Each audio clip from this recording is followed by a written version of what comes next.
Il y a 9 ans, aujourd'hui, jour pour jour, première élection du gouvernement Charest. Ça fait 9 ans aujourd'hui. Ça fait 9 semaines que Mme Beauchamp et M.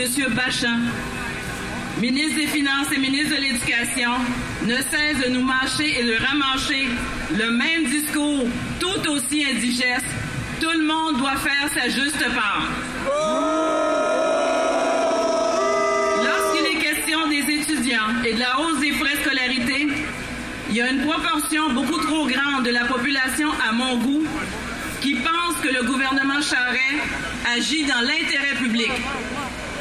Depuis 9 ans, ce serait une première qu'il agisse dans l'intérêt public.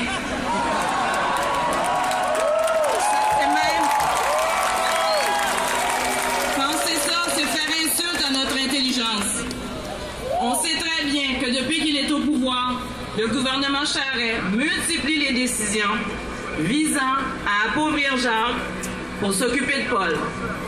Et force est de constater que Paul, c'est pas moi, c'est pas vous, c'est pas l'ensemble des étudiants, ce sont pas les contribuables moyens, c'est non plus les citoyennes et citoyens du Québec.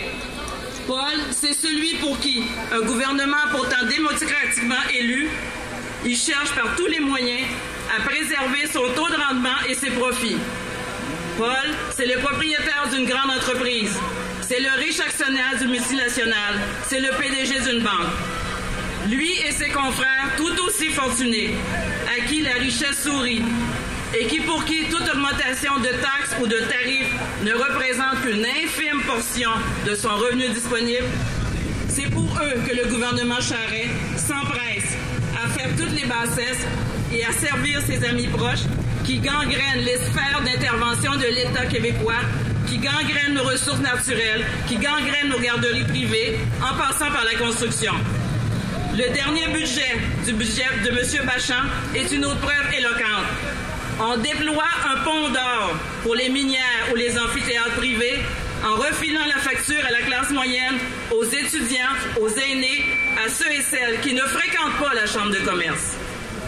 On transforme nos services publics en occasion d'affaires, sous le prétexte que l'économie en dépend et que la richesse doit être créée avant de la redistribuer.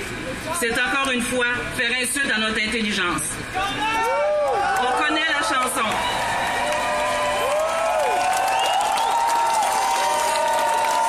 On connaît la chanson.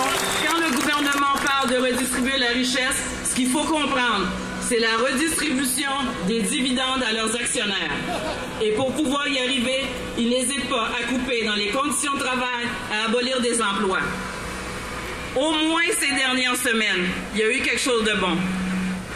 Grâce à la lutte des frais de scolarité, vous les étudiants que vous menez haut et fort, l'ensemble de la population va prendre conscience de l'ampleur des enjeux reliés au financement de l'éducation, mais aussi prendre conscience et se poser la question, pour qui réellement ce gouvernement travaille?